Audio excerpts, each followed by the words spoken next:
वाक्य.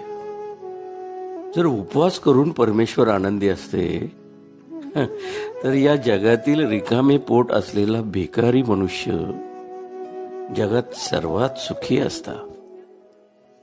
उपवास शरीरासाठी नाही तर विचारांसाठी केला पाहिजे. मनुष्य स्वतःच्या नजरेत सुखी असला पाहिजे.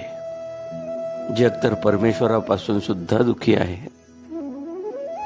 मित्र हो, चिमण्या जिवंत असताना कीटक खातात आणि याच चिमण्या जेव्हा मृत्यू पावतात तेव्हा हेच कीटक त्यांना खातात.